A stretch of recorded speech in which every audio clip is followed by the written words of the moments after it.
कबीराचे विणतो शेले कौशल्यचा रामबाई कौशल्यचा राम कबीराचे विणतो शेले कौशल्यचा रामबाई कौशल्यचा राम भाबड्या या भक्तासाठी देव करी काम कौशल्यचा रामबाई कौशल्यचा राम कौशल्यचा रामबाई कौशल्यचा राम एक एक तारी हाती भक्त गाई गीत एक एक धागा जोडी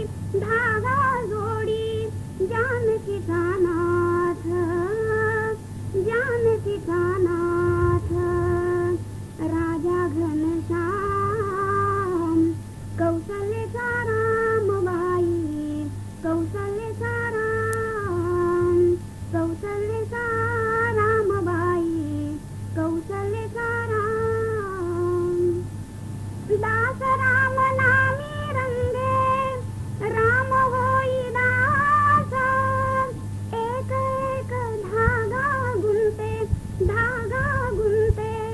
रूप ये पटास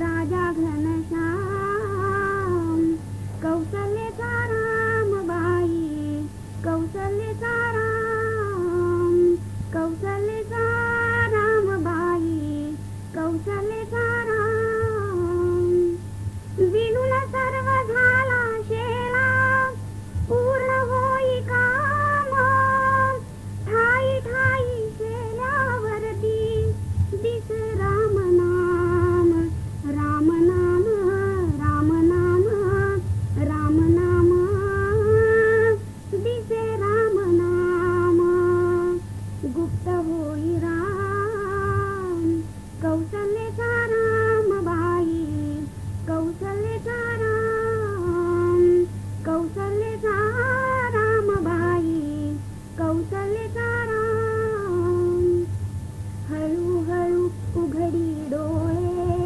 पाहितो कबीर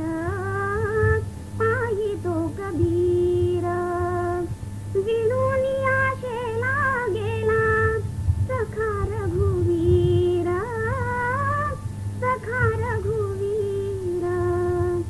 कुठे म्हणे राम कुठे म्हणे राम कौशल्यचा रामबाई कौशल्यचा राम कबीराचे विणतो शेले कौशल्यचा रामबाई कौशल्यचा राम भाबड्या या भक्तासाठी देव करी काम भाबड्या या भक्तासाठी देव करी काम कौशल्यचा रामबाई कौशल्यचा राम कौशल्यचा रामबाई कौशल्यचा राम. आता आणखीन एक प्रश्न आहे. परमार्थ मार्गात वाटचाल करत असताना साधकाची प्रगती होत आहे हे कसे समजावे, असा हा प्रश्न आहे. हे सगळेच प्रश्न अतिशय चांगले आहेत, साधकांना उपयोगी असे आहेत. सोपा आहे आणि अवघड होऊन बसलेला आहे. प्रगती झाली की नाही हे इतरांना कळणार नाही. इतरांना कसं कळणार? मी उद्या माळ बिळ घातली, भस्मचर्चा केली, भगवी वस्त्र नेसलो, भगवी लुंगी घातली, रस्त्याने फिरायला लागलो, कोणी माझ्या पाया पडेल? नुसतं भगवं वस्त्र घालून जरी फिरलो तरी पाया पडतील लोक. मग मला ज्ञान असो नाही तर नसो, मी धड असो किंवा नसो. तेव्हा पारमार्थिक प्रगती कोणा एका व्यक्तीची काय झालेली आहे हे इतरांना कळू शकणार नाही, जाणत्या लोकांना कळेल. जाणकार जर त्याचा असेल परमार्थातला तर 4 शब्द बोलल्यावर कळेल हा मनुष्य काय. वाघाचं कातडं पांघरलेला कुत्रा आहे हे त्याला कळेल. तथापि ही पारमार्थिक प्रगती मुख्यतः स्वतःची स्वतःच मोजायची आहे. आपलीच चूक पडली. आपण पूर्वी किती रागवत होतो, कोणावर रागवत होतो, कशासाठी रागवत होतो. आता किती रागवतो, कोणावर रागवतो, कशासाठी रागवतो. पूर्वी आपल्या आशांची किती होती, आता किती कमी झाली. पूर्वी आपण फक्त आपल्या मुलावर बायकोवर एवढंच प्रेम करत होतो, जावयावर देखील तेवढं नव्हतं आणि सारखा मागतो आपल्याजवळ नव्हतं. आता ते जावईच काय पण सगळ्यांच्यावर आता प्रेम झालेलं आहे. म्हणजे त्या प्रेमाला बंधनच राहिलेलं नाही, अमर्याद प्रेम.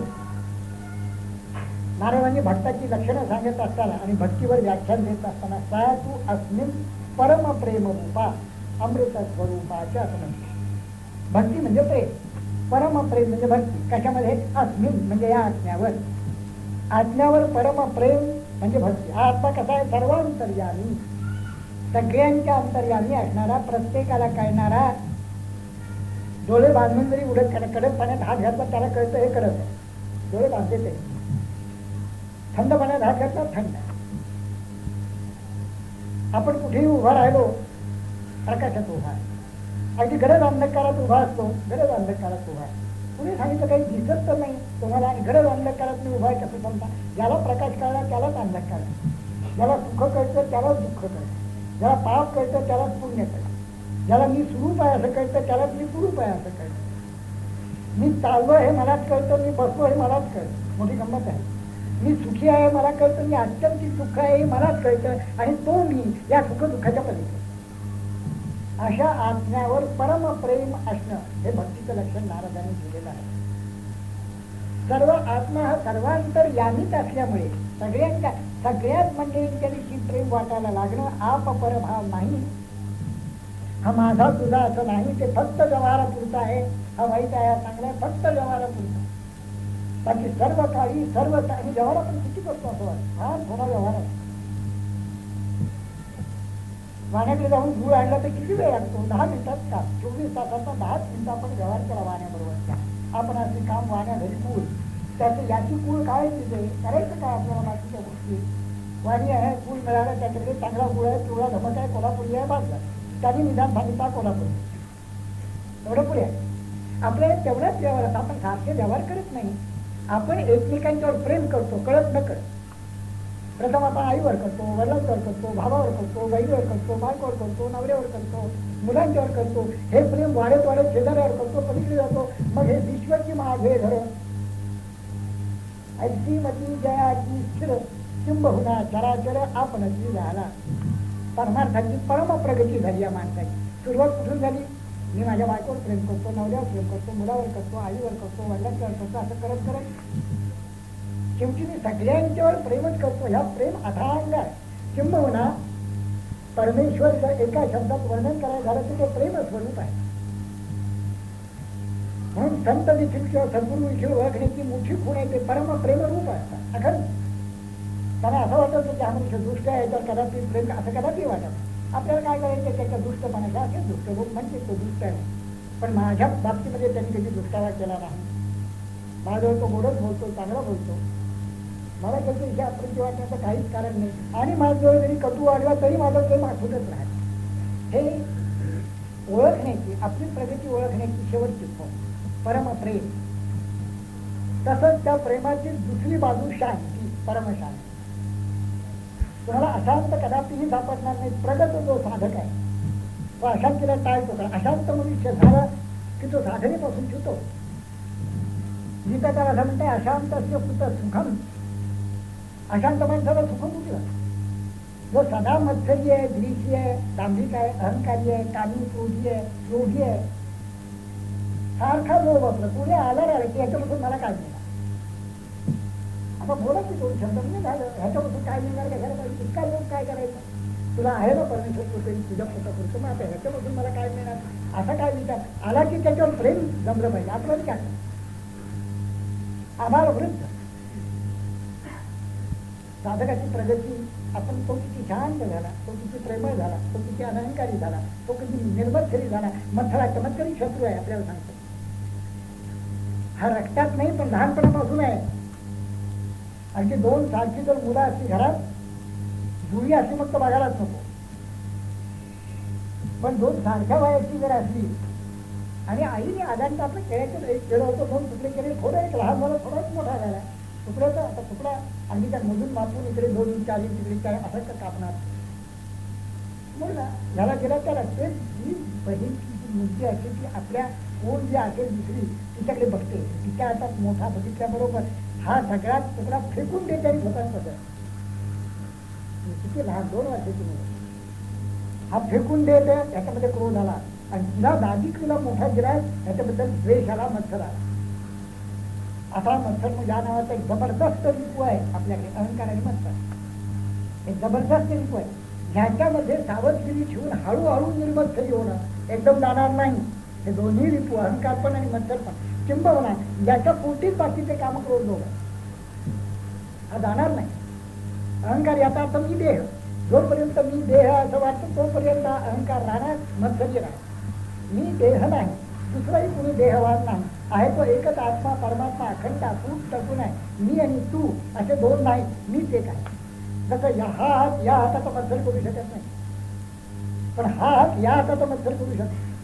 कारण मला वाटतं दुसरा आहे, हा माझा नाही. ह्याला सगळं कसं मिळालं, मला का नाही? ह्याचं घड्याळ 1000 रुपयाचं दिसतंय, आमचं 200 रुपयाचं डबडं आलं. सुरुवात झाली, मी तू सुरुवात झाली, लगेच असं होऊन जात. म्हणून ह्या मत्सर अहंकाराच्या पोटात आहे. तो अहंकार जसजसा झिजेल तसतसा पारमार्थिक सुगंध दरवळेल आता ज्ञानवंत म्हणतात. तेच अहम हा धूपू जाळू, तोहम तेजे ओवाळू, सामरस्वी पोटाळू निरंतर. अहंकाराचा धूप जसा जळत आहे तसा हा हे सगळं सुगंधित वातावरण. परमार्थाची प्रगती, अहंकार किती कमी झाला, मत्सर किती कमी झाला, लोभ किती कमी झाला, काम किती कमी झाला, कसल्या कसल्या कामना तुम्ही धरता त्याच्यावर अवलंबून आहे. कोणतीच कामना नाही, घराची नाही, स्त्रीची नाही, धनाची नाही, मानाची नाही, निष्काम काम नाही झालो पाहिजे कामा. म्हणजे रिकामा याचा अर्थ विनोबा म्हणतात की मुलगी जी असते ना त्याच्यामध्ये काही काही भरलेलं जर असलं माती इथं गवत ना तर ती वाढणारच.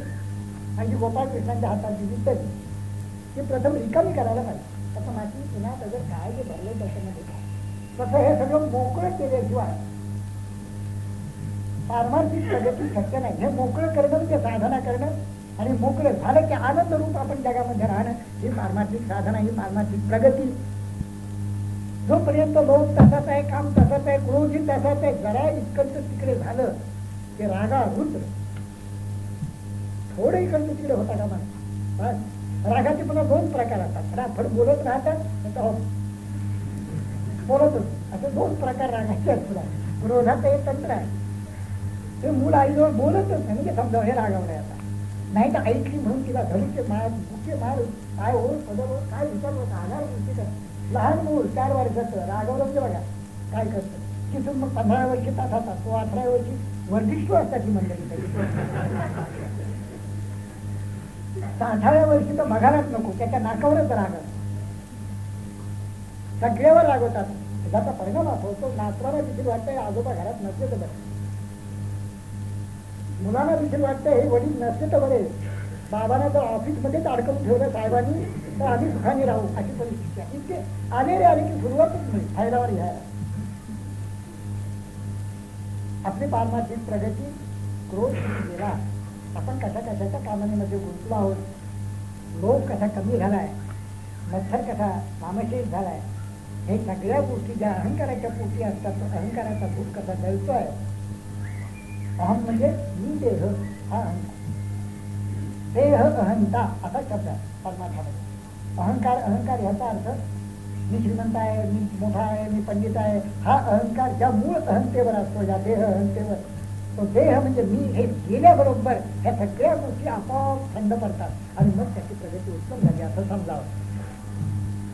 आता आणखीन एक प्रश्न आहे, मग आपण तांबेपासून लोक असा परिपूर्ण साधक म्हणजे ज्याचा अहंता गेलेली जो परमात्म्यामध्ये प्रगत झालेला आहे असा परिपूर्ण साधक जगामध्ये कसा वागतो, व्यवहार करतो, जगामध्ये आनंद रूप होत राहतो. आपण व्यवहार करतो आहोत म्हणजे आपण त्याला बनवायचं आहे, आणि त्यांनी व्यवहार करायचा म्हणजे त्यांनी आपल्याला बनवायचं आहे, असा भाव नसतो. बनवाबनवी काही नाही, हात बाहेर काही नसतं व्यवहारात. ते असं धोत्राच्या आत हात घालून ते मंडळी कसे पोहोचतात फोटो घेऊन, तसंही काही नसतं. ओपन बुक आहे. ह्याचं मन उघडं असतं, उघडं कुणी वाचावं.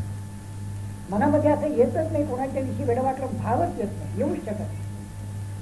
जर वाईटच वाटत असलं तर त्याला त्याच्या मनामध्ये कोण कोणाचा जर मत्सर करत असलं तर वाटत.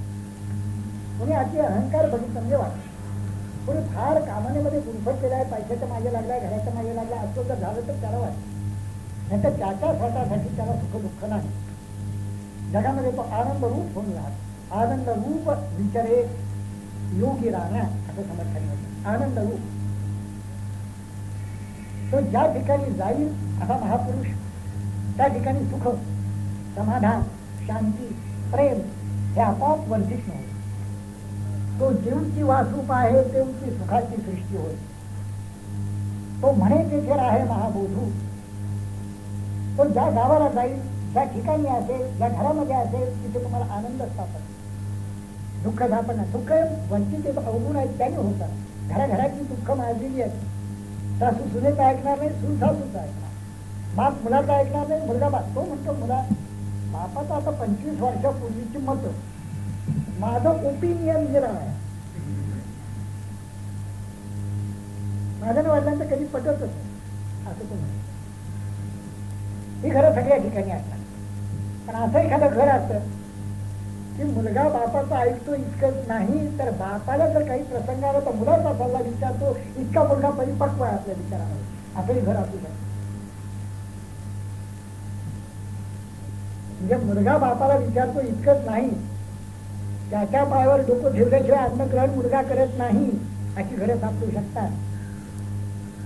जगामध्ये वागण्याच्या पद्धती आहे. साधकांच्या वागण्याची पद्धती अशी आहे, देवाला नमस्कार केल्याखेरीज पानावर बसणं नाही, वडील धारा मंडळीला नमस्कार केल्याखेरीज येणं नाही. नवरा बायकोनी कसं राहावं असं जर परमार्थी माणसाला विचारलं, अत्यंत गुण्यागोविंदाने अत्यंत प्रेमाने राहा.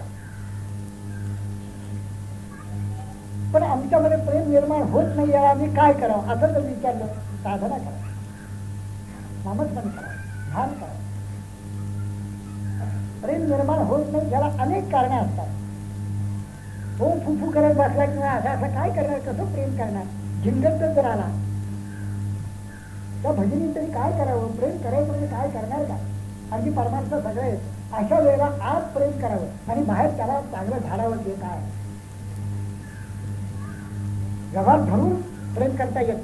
प्रेम हे अखंड असायला पाहिजे. बाहेरच्या काय चुका होत असतील त्या सुधारण्याचा, त्याच्याही चुका सुधारण्याच्या आपल्या गुणांनी प्रयत्न करावा. हा पुढील गुन्हे पराव्याचे गुन्हे फिरून पाहणे तयाकडे, हा परमार्थ. अशा पद्धतीने तो राहतो. आणि आता महापुरुष क्वचित सापडतो, क्वचित असतो. जसे स्वामीजी होते, जसे गोंदवलेकर महाराज होते, जसे वासुदेवानंद सरस्वती होते, जसे श्रीधर स्वामी महाराज होते. कधी असं झालं का श्रीधर स्वामी महाराजांनी अगदी जवळनं बघितलेलं आहे आणि आपल्यापैकी कित्येक लोकांनी त्यांना अगदी खूप सवाल देखील झालेला. असं कधी होतं की ते उद्विग्न होऊन बसले, तर काय करायचं. जगाची काळजी, कुटुंबाची काळजी, बायकोची काळजी, नवऱ्याची काळजी, मुलांची काळजी, असं उद्विग्न झालं. कुठल्या मांजराची देखील काळजी. ते मांजर आजारी, पण झालं काळजी राहिलं तर काय. प्रेमापोटी काळजी नाही राहिली. त्या मांजरावर प्रेम करावं, प्रेमापोटी काळजी नाही. पण आपलं साधनं पुरू नाही मिळालं. आपलं ध्यान सुरुवातीला हे सगळं झालंच पाहिजे. मांजर आजारी असल्यामुळे आपलं ध्यान दिसलं का म्हणून सगळ्या प्रकारांनी प्रेम, शांती, दया, क्षमा हे घरामध्ये आणि समाजामध्ये नांदलं पाहिजे.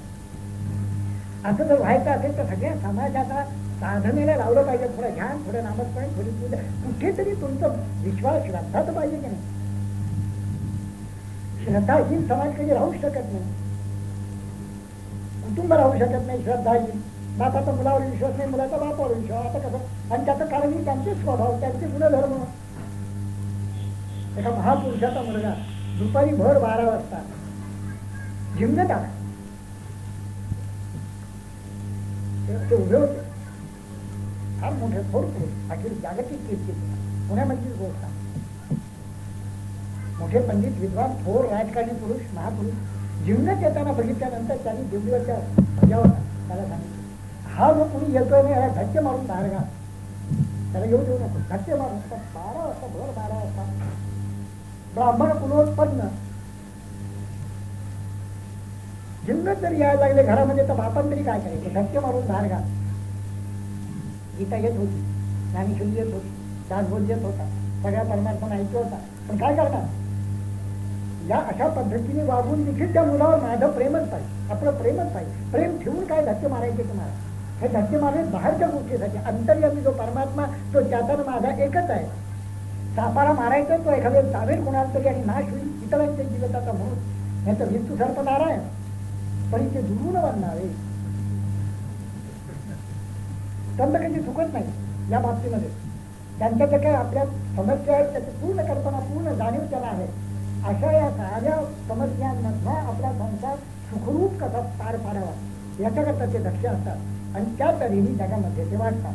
परमार्थी मनुष्य किंवा अत्यंत प्रगत असा साधक किंवा थोर महापुरुष हा संसारामध्ये किंवा परमार्थामध्ये किंवा व्यवहारामध्ये प्रेम ठेवून वागतो. हरिओम.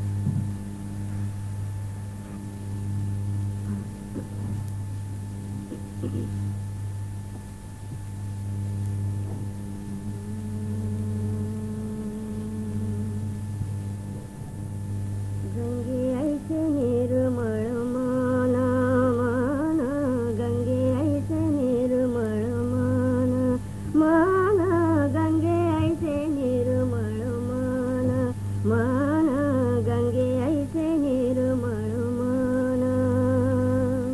वचन मृदू जैसे गगन, वचन मृदू जैसे गगन, गंगे ऐसे निर्मळ मन मन, गंगे ऐसे निर्मळ मन मन, गंगे ऐसे निर्मळ मन मन, गंगे ऐसे निर्मळ मन.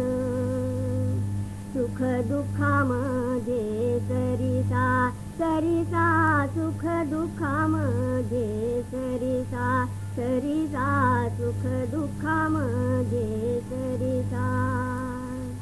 आचरण तीर्थाला कुवासा, आचरण तीर्थाला कुवासा, गंगे ऐसे निर्मळ मन मन, गंगे ऐसे निर्मळ मन मन, गंगे ऐसे निर्मळ मन.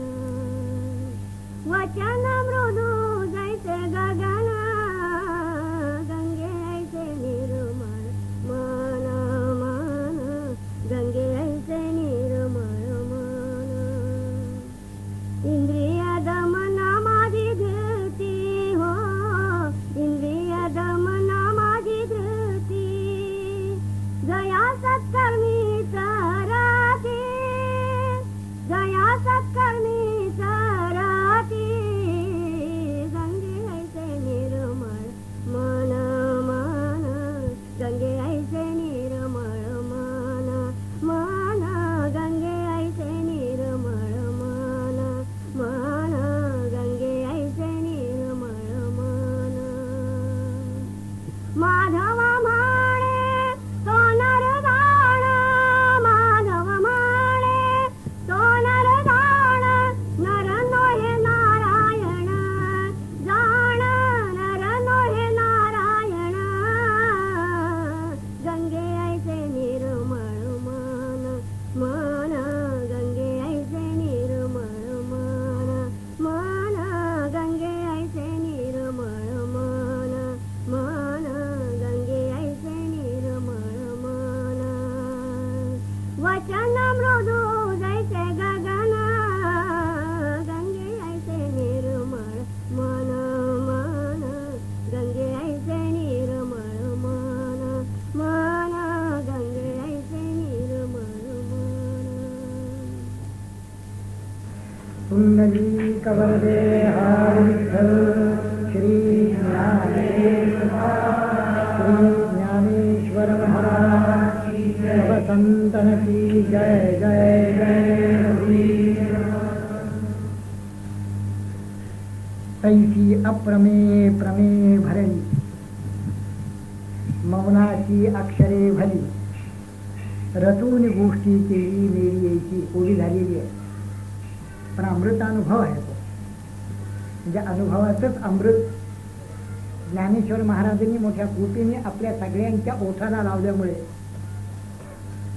त्याची गोडी अवीट होऊन गेलेली आहे. 65 ओव्या खऱ्या, जगात जेवढा म्हणून परमार्थ आहे आणि त्याच्यावरचे ग्रंथ आहेत, आध्यात्मिक विषयाला वाहिलेले जेवढे म्हणून थोर थोर संतांनी लिहिलेले ग्रंथ, उपनिषद, वेदांत, सगळा ह्या साराच्या सारा या 65 ओव्यामध्ये आलेला आहे. साधी चांगदेव आणि चांगदेवांची ज्ञानदेव यांची ही भेट. तथापि या भेटीवर 65 ओव्या लिहून ही भेट कोणत्या स्वरूपाची झाली, काय नेमकं सांगायचं होतं, काय त्यांना विचारायचं होतं, चांगदेवांनी विचारलेलं असणार, ज्ञानदेवांनी सांगितलेलं असणार. केवळ ते जड भिंती चालवली एवढ्यावरच काही चांगदेव खुश झालेले असणार नाहीत, एवढं तिथे नेण्याला निमित्त झालं. जड भिंत चालवून जर लोकांना परमार्थाचा बोध होत असता तर ज्ञानेश्वर महाराजांनी आळंदीत ज्याच्या त्याच्या पुढे भिंत चालवली असती आणि परमार्थाचा बोध करून दिला असता. तसं दिसत नाही. एकदाच चालवली, पुन्हा चालवली नाही, पुन्हा तिथे बघितलं देखील. काही उपदेश करायला लागले. उपदेश मुख्य एकच आहे, जो सद्गुरू करतात, तत्त्वम असी, तेच तू आहे. पहिल्या 36-35 ओव्यामध्ये तत्पद याचं विवरण ज्ञानेश्वर महाराजांनी केलं. 36 पासून पुढे त्वमपद याचं विवरण केलं. आणि आता ते उपसंहार करतायत ग्रंथाचा. तत् म्हणजे तो परमात्मा, वाच्यार्थाने ईश्वर, लक्षार्थाने ब्रह्म. त्वम वाच्यार्थाने जीव, लक्षार्थाने आत्मा. हा आत्माच कसा ब्रह्म आहे, आत्मा न ब्रह्म कसा एकच आहे, जीव परमात्मा दोन्ही कसे एकच आहेत, असं सांगण्याचा या ग्रंथाचा अभिप्राय आहे. ते त्याचं फलित आहे जीव ब्रह्म, त्याचं ऐक्य व्हावं, आपण सर्वच्या सर्व ब्रह्मरूप व्हावं, तो आनंद आपल्याला प्राप्त व्हावा, हे या ग्रंथाचं फलित आहे. याचं प्रयोजनच आहे की आपण सर्व मंडळींनी जे पुढे ऐकतील, वाचतील, मनन करतील आणि त्यानुसार आचरण करतील, वाटतील, त्या सगळ्या मंडळींनी ब्रह्मरूप होऊन या जगामध्ये विचारावं, असा ज्ञानेश्वरांचा सांगण्याचा भावार्थ आहे. ज्ञानेश्वरीमध्ये देखील, अमृतानुभवामध्ये देखील आणि हे 65 मध्ये देखील. अनुभवाचंच अमृत आपल्याला लावलेलं आहे. जसं अमृतानुभवामध्ये त्यांनी केलंय तोच विषय अगदी थोडक्यामध्ये इथे चांगदेव आणि ज्ञानदेव भेटायला आले. ही भेट चांगदेव ज्या आकाराचे किंवा दाढी मिशावाले येते आणि नामदेव 22 वर्षाचे जे फेटापिटा बांधलेले ते यांची भेट नाही. ही बाह्यांगाची भेटच नाहीये. आपण नाना प्रकारे कसं भेटतोय, मागे अनेक वेळा सांगितले, पण आपण नाना प्रकारे भेटतो. रस्त्याने आपला मित्र चाललेला असतो, आपल्याला घाई असते, त्याला घाई असते, हॅलो एवढं करू, हा पुढे जातो, तो तिकडे जातो, ही भेट झाली. आपण मग इथून ते रामचंद्र आणि भरत यांची जी भेट झाली तिथपर्यंत भेटीचे नाना प्रकार आहेत. एखादी तरुणी एखाद्या तरुणाला पुढे लग्न व्हायचं आहे त्यांचं, त्याच्या आधी भेटत असतात. ही एक भेट गुपचूप भेटत असतात, लोकांना माहिती नसतं हे भेटतात म्हणून, पण अशा प्रकारे कुठेतरी भेटत असतात. ही एक भेट आहे, पण ती ही भेट नव्हे. अगदी त्यावेळेला अंतरंगात भेट असते त्यांची. ही गोष्ट खरी, त्याला तिच्याविषयी अत्यंत प्रेम असतं, तिला त्याच्याविषयी अत्यंत प्रेम असतं, अशीच ती भेट असते. प्रेमांची, दोन प्रेमळांची ती भेट आहे. किंवा मुलगा कुठेतरी अमेरिकेला गेलेला आहे, तो येतो आणि आई अगदी 2-2 डोळ्यांनी 5 वर्ष वाट बघून आल्याबरोबरची भेट होते दोघांची. ही अत्यंत प्रेमळांची, 2 प्रेमळांची भेट आहे. मुलगाही चांगला, अतिशय प्रेमळ, हुशार, आपला कुलं वाढवणारा, कुलाची आबरू, कुलाची प्रतिष्ठा असा मुलगा, आणि आईही तशीच अशा मुलाची वाट बघणारी, एकुलता एक मुलगा. अमेरिकेतून आल्याबरोबर जी काय भेट होते ती देखील भेट आहे. आणि ही अत्यंत प्रेमळांची, 2 प्रेमी जीवांच्या हे मिलन आहे, भेट आहे. तथापि ही भेट ती नव्हे. रामचंद्र आणि भरत 14 वर्ष 14 दिवस एकमेकांच्या पासून विरही झालेले हे प्रेमळ जीव, दोन्ही एकमेकांच्या विषयी अत्यंत श्रद्धावान, प्रेम असलेले असे हे जीव एकमेकांना भेटल्याबरोबर ती मिठी सुटली नाही, याचं काही आश्चर्य नाही. ही भेट अत्यंतिक भेट, उत्कृष्ट भेट असं समजलं जातं. तथापि ती ही भेट नव्हे. ही भेट एक वेगळीच आहे. पहिली गोष्ट, ही भेट देहाच्या अंगाने नाही, मनाच्या अंगाने नाही, बुद्धीच्या अंगाने नाही. ही भेट अशाश्वत नाही, ही शाश्वत भेट आहे. देह किती जरी बिलगला तरी अशाश्वत आहे. 2 मिनिटं बिलगेल, 10 मिनिटं बिलगेल. अगदी राम आणि भरत एकमेकांना घट्ट धरून बसले किती वेळ, अर्धा तास. सोडून चालायला लागतीलच की नाही. तशी ही भेट नाही, कायमची भेट आहे. ह्याच्यामध्ये असं आहे, आता मी तू या उपाधी ग्रासून भेटीन सधी. मी आणि तू ह्या ज्या उपाधी आहेत ना, या उपाधी टाकून ही भेट आहे.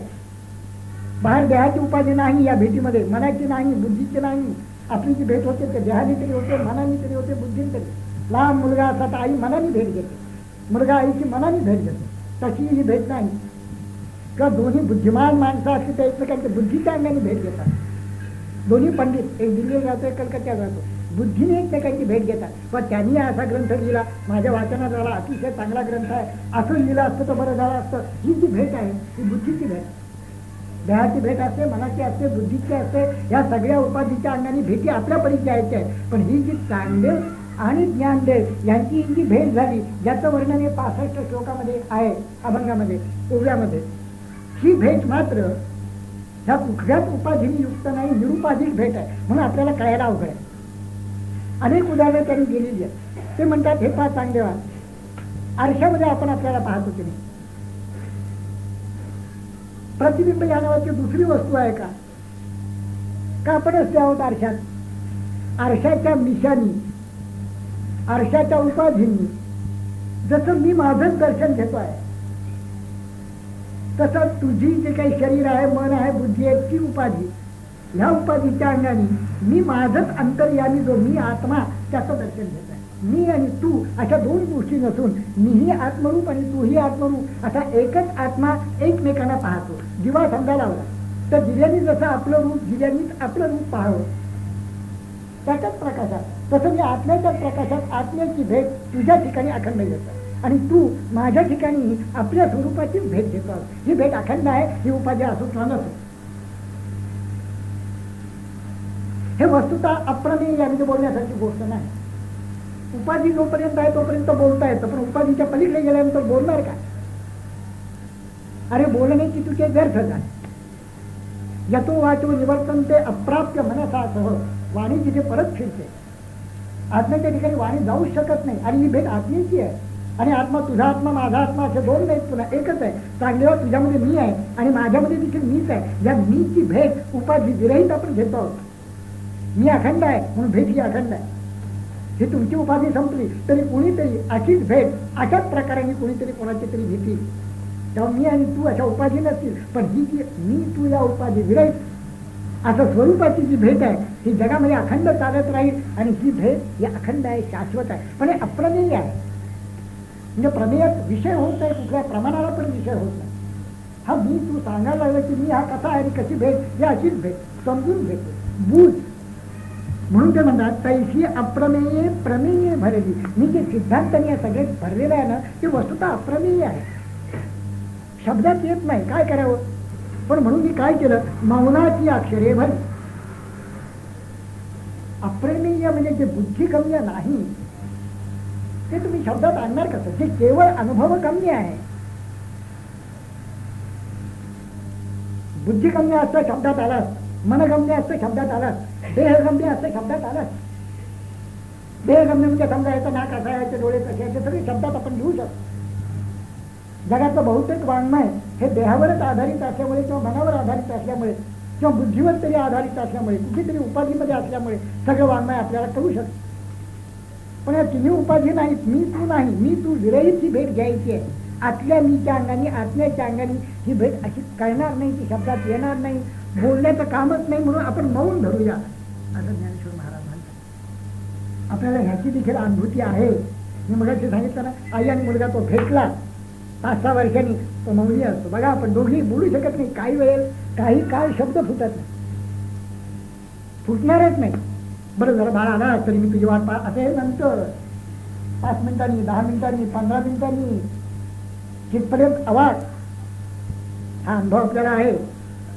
प्रत्येक विषयामध्ये जेव्हा उत्कट एक क्षण येतो त्यावेळेला देखील अवाक आपण हर्ष शोक हे मावळले. हर्ष निमाले अश्रू पळाले कंटक शल्ले बोट तरी मखमालीची लववठली काही न दिसे दृष्टीला प्रकाश गेला तिमिर हरपला काय म्हणाले या स्थितीला बोलूच शकत नाही. आणि हे तर आत्म्याचं वर्णन आहे, हे एका स्थितीचं वर्णन आहे. जी स्थिती देह मन बुद्धीच्या मध्ये आहे त्यातही अशी स्थिती होते आपण आवाज होऊन बसतो. मग ज्या आनंदामध्ये आपण बोलूच शकत नाही त्या आनंदात डूब गेला. कुंभ जसा सागरात बुडाला की बुडताना बुडबुड करतो, एकदा गेला की आवाज शांत झाला. तसं शांत होऊन जाते मनुष्य.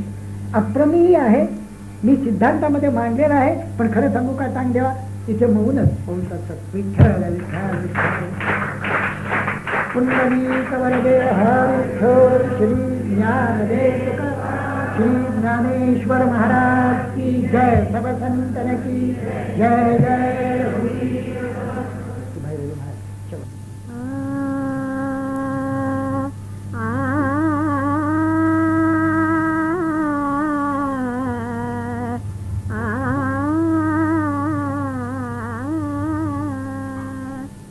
तुझी आणवाही नगा, तुझी आणवाही नगा देवराया, तुझी आणवाही नगा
जीवा